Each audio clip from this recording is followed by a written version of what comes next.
¿Qué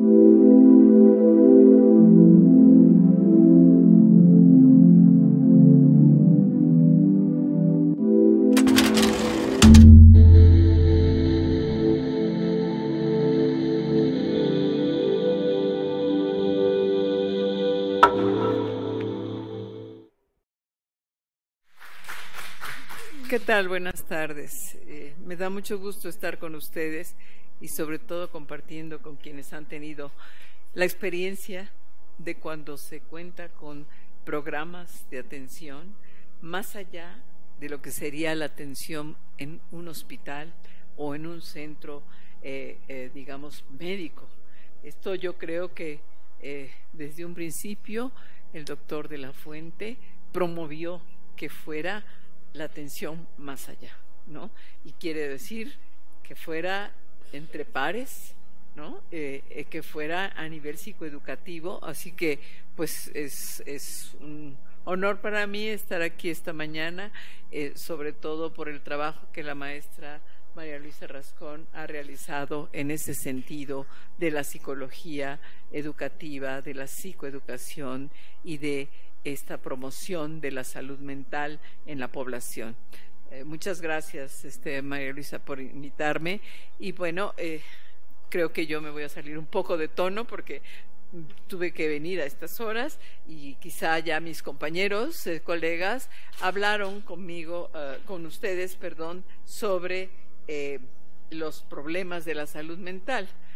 Quisiera que me ayudara con la diapositiva. Yo les voy a hablar de un panorama general y que parto de lo que dicen grandes instituciones o organismos internacionales como son la OMS o la ONU, la UNICEF, y tienen dentro de sus programas un programa que va propiamente dirigido a los adolescentes y que es lo que actualmente este día estamos conmemorando y que nos da la oportunidad de hablar a todos los que nos interesa el cuidado de la salud mental y su promoción, nos da la oportunidad de señalar, recomendar y también reflexionar sobre lo que pasa en la salud, con la salud mental en nuestro país.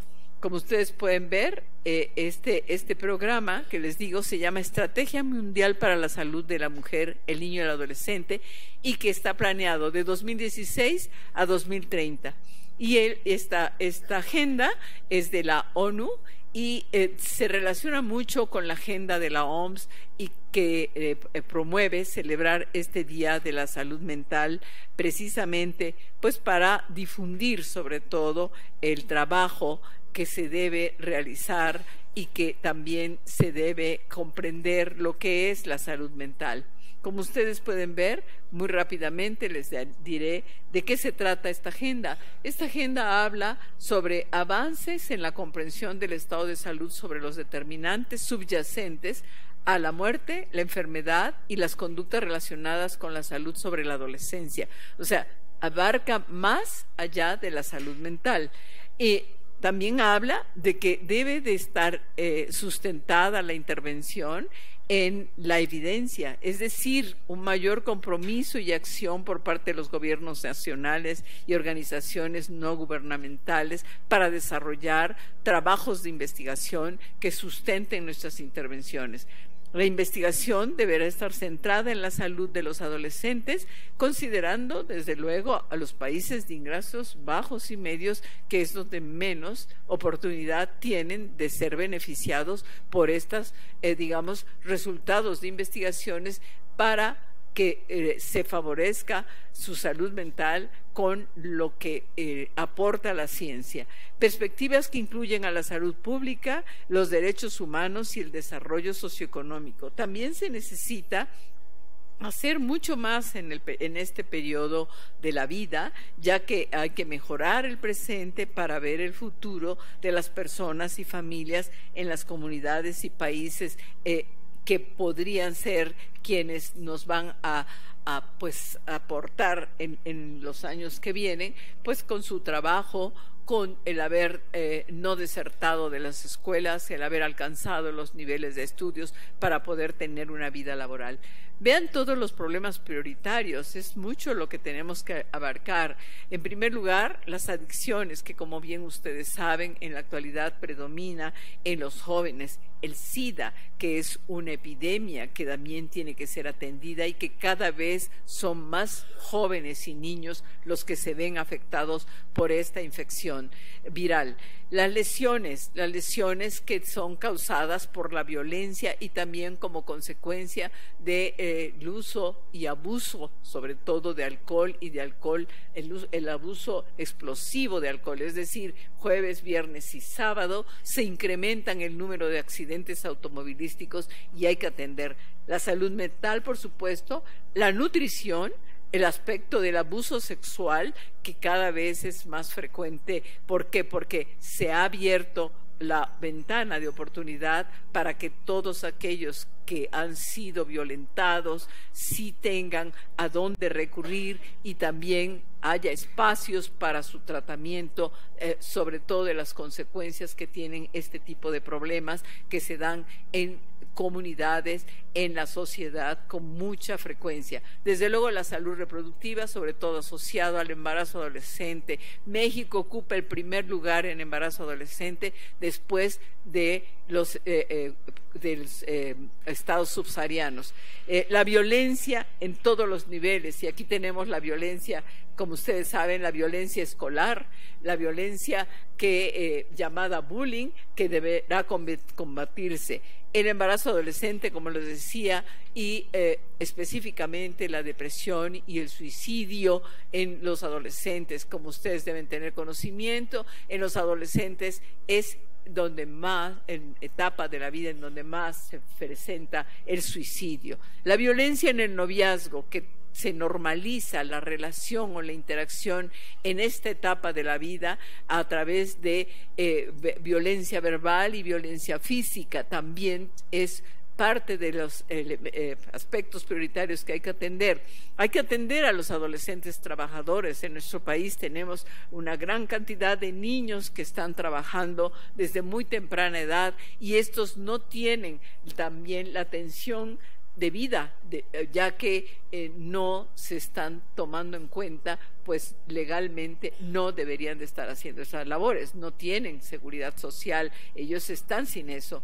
Los adolescentes migrantes que transitan por el país, tanto mexicanos como centroamericanos y sudamericanos, y que están sufriendo las consecuencias de ser expulsados por las condiciones de guerra y de violencia brutal en sus países. Las condiciones de pobreza, ustedes verán la cantidad de niños que padecen esta pobreza extrema en nuestro país. Entonces, esto es lo que proponen estos organismos internacionales. La agenda es muy amplia y hay muchos programas, como en México contamos con 119 programas muy bien escritos, muy bien hechos, con expertos, solo 17 funcionan. Entonces, ¿qué es lo que pasa en ese sentido, ¿no?, para atender las necesidades de nuestros adolescentes?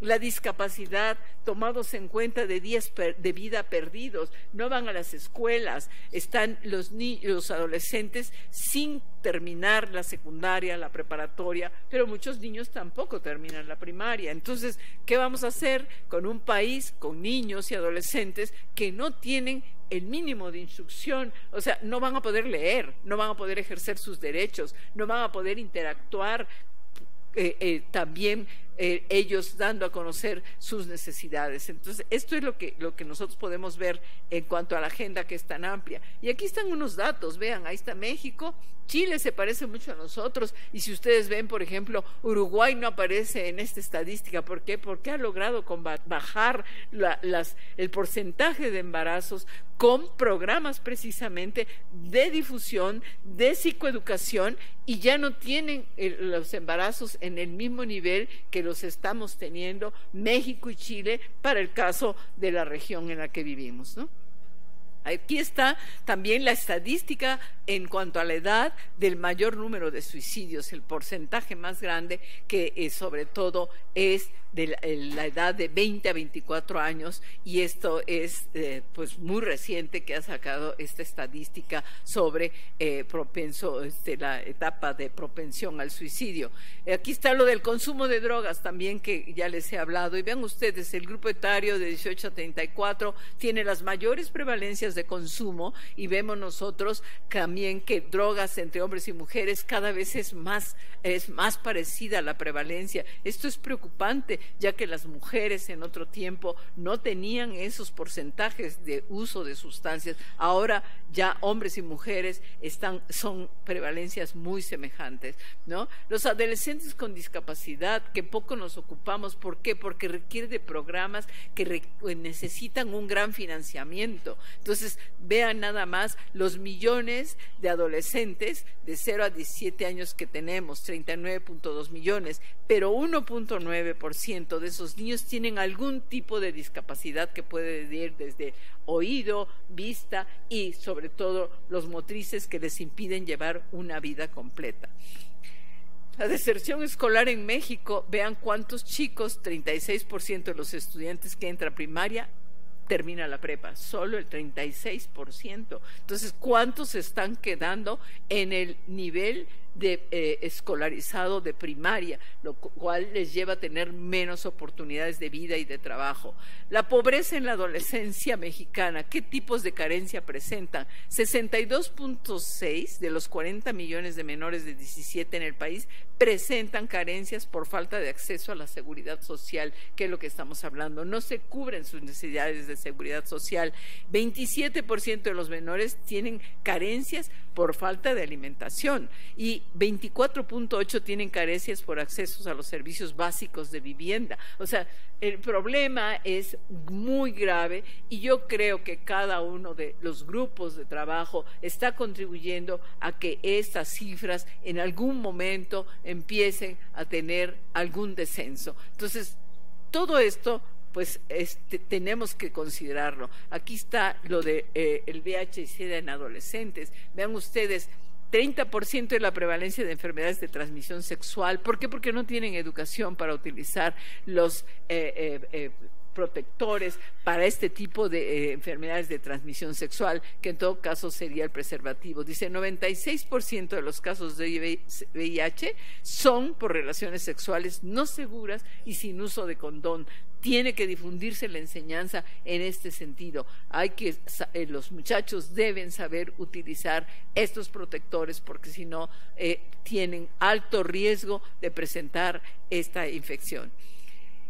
El modelo ecológico de la violencia agrava todas las cosas, porque vean ustedes, es a todos niveles que debemos atacar, desde a nivel social, a nivel comunitario y a nivel familiar e individual. Hay toda una serie de condiciones de riesgo para que se presenten estas situaciones de violencia. Es muy importante también tener este conocimiento, porque muchas veces cuando uno interactúa con adolescentes no saben que están en situación de violencia. Culturalmente es aceptado, sean sometidos, maltratados, violentados por su propia familia, y también en la escuela, y las familias también no saben que hay una norma en donde la escuela tiene que ser la que responda ante esta condición de violencia, y que si se van a un aspecto legal, ellos tienen la de ganar. ¿Por qué? Porque la escuela tiene que ser responsable y vigilar esta violencia que se presenta.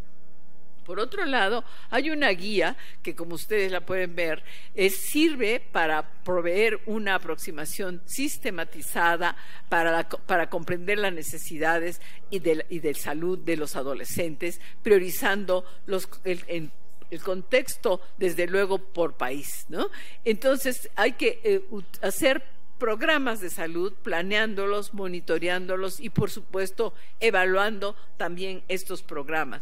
Esta guía la ha emitido la Organización Mundial de la Salud. Como ustedes ven, una serie de organismos que están pues interesados en que en los distintos países se lleve a cabo. Por otro lado, también tenemos otro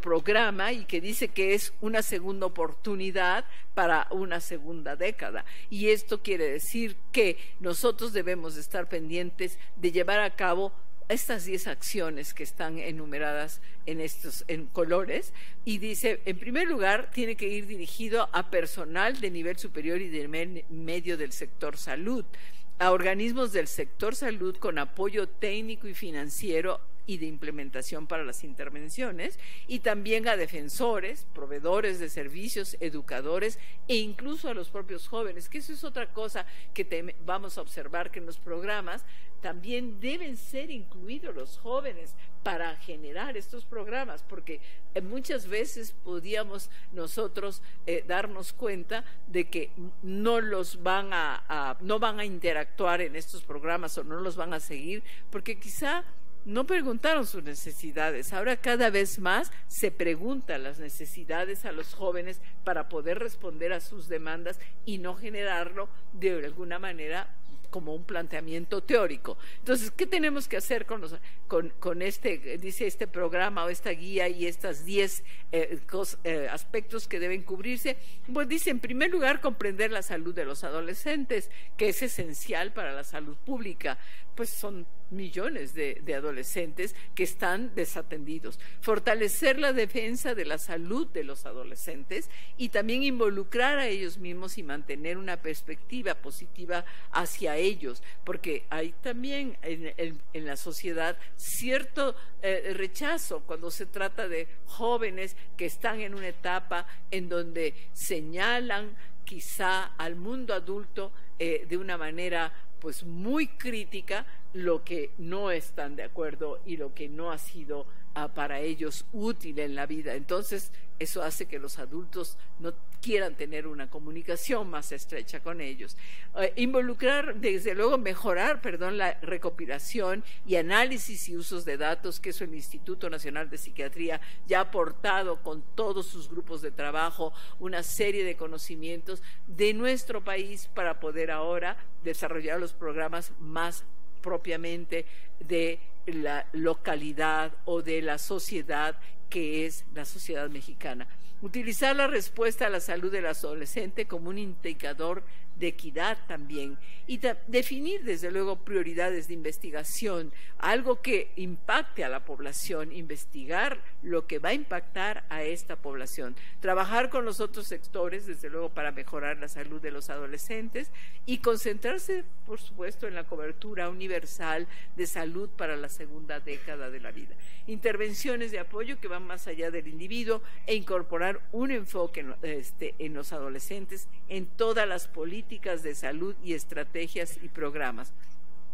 ¿Qué distingue a la etapa adolescente? Y eso pues la mayoría de ustedes debe tener este conocimiento. En primer lugar, es una etapa de un rápido desarrollo físico, cognitivo y social, y emocional y sexual. Hay cambios hormonales que se manifiestan en la pubertad. Hay también la experiencia de nuevas sensaciones y emociones que son muy complejas, porque esto tiene que ver con las cuestiones neurobiológicas del cerebro. El cerebro tiene diferentes tipos, digamos, como de manifestaciones en su desarrollo, y entonces hay estructuras que caracterizan a la impulsividad, a la búsqueda del placer, a la recompensa inmediata, y estos son núcleos, por ejemplo, como la amígdala, en donde cuando uno ve imágenes de cerebros de adolescentes normales, sin patología, se ve claramente cómo los frontales están atrasados en ir alcanzando su madurez, digamos, y sus interconexiones, y en cambio la amígdala va en una forma acelerada, y esa es una explicación para entender las conductas de los adolescentes, que muchas veces para el mundo adulto pues son molestas o son rechazadas, ¿no?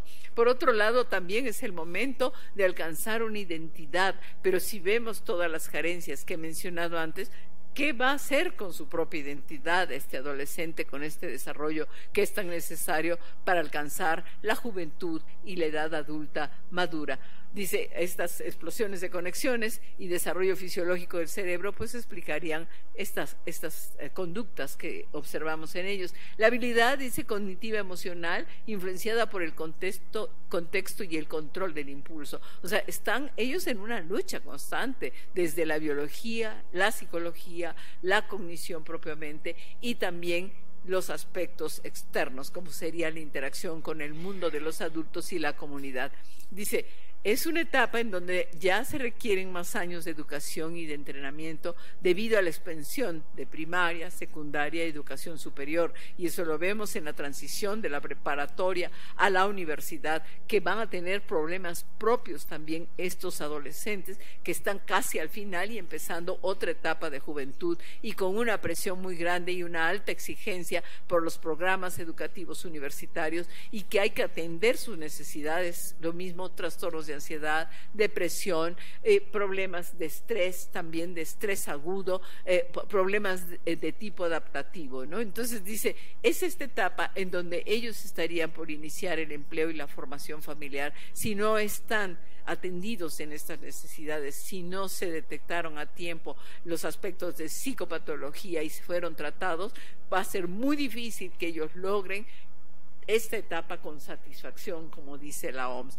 Participación más independiente, dice, los servicios de salud que pueden ser preparados para servir a los adolescentes de necesidades especiales. Y una de las cosas que nos hace reflexionar es a qué se deberá que muchas instituciones dicen que los adolescentes dejan sus tratamientos muy prematuramente, y no nada más es por su oposición, sino yo creo que no hemos tomado en cuenta que las instituciones exigen que vayan acompañados de un adulto. ¿Y qué pasa? Pues entonces, si la mamá está trabajando, el papá está trabajando, pues ¿cuándo va a seguir la consulta? Habría que hacer cambios en los códigos de ética para también permitir a los adolescentes acudir a sus consultas solos, y entonces es probable que tuvieran mayor número de consultas. Pero cuando la familia no se puede hacer cargo, el cuidador primario dice, hasta aquí llego, porque yo tengo que trabajar para todos los demás, ¿no? O bien estar cuidando a los otros hijos, en el caso de las mujeres. Todo esto viene a la reflexión, como yo les decía. Desde luego, habrá que hacer un balance entre protección y autonomía, y se relaciona con lo que les estoy diciendo. Dice, una autonomía emergente, pero limitada a nivel de que de desarrollar la posibilidad de manejar sus propios recursos, por ejemplo, las finanzas, ¿no? El transporte, todo este tipo de cosas que muchas veces por ser adolescentes ya no se les permite. Habrá que hacerlo, desde luego, con todo el cuidado que requiere esta etapa. Por otro lado, dice, derechos de consentimiento a servicios acorde a su evolución y capacidad. O sea, es algo que debemos señalar.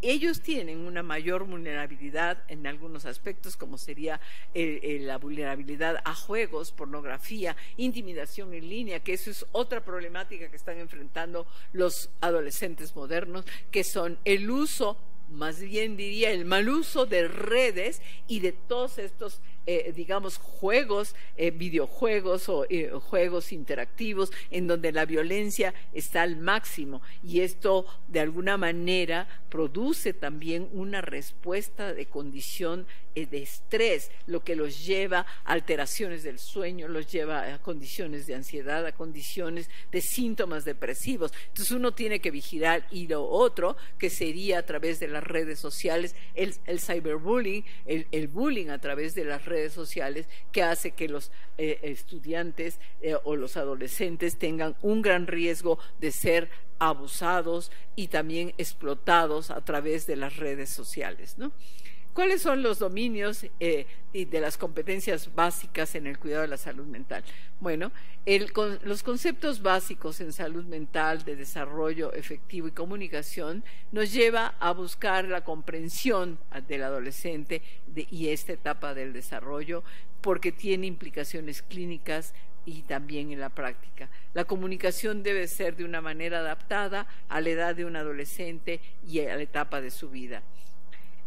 La ley y políticas y normas de calidad también deben contemplar a los adolescentes, y hay que aplicar leyes y políticas con respeto al consentimiento informado, también confidencialidad y privacidad respecto a los adolescentes. Esta capacidad de autonomía debemos concedérselas, desde luego, insisto, con el cuidado que se debe tener y también con la anuencia de los padres.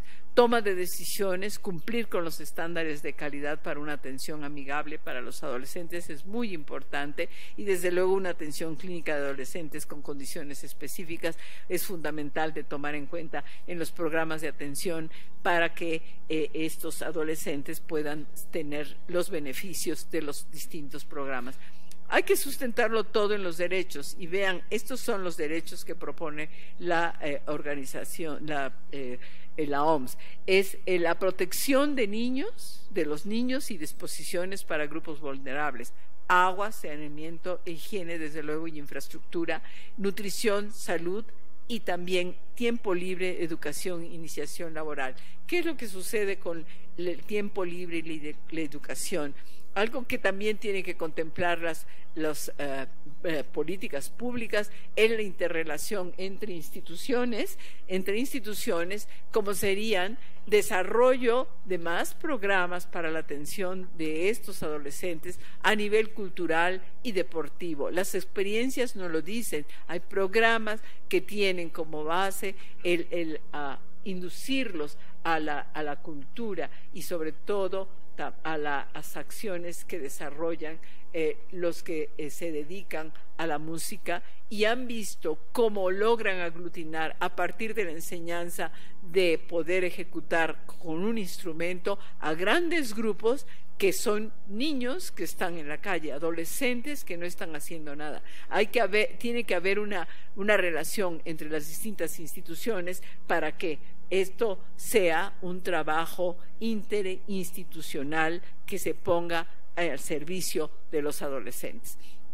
No hay que olvidar, aquí están todas las normas, los artículos con respecto a los derechos que tienen los adolescentes para un buen desarrollo y de la salud mental que sea positiva, que haya una salud mental sin estas afecciones e interferencias que las patologías pueden alcanzar. Es con esto que yo termino mi plática, y espero, pues, insisto, sea para la reflexión. Muchas gracias.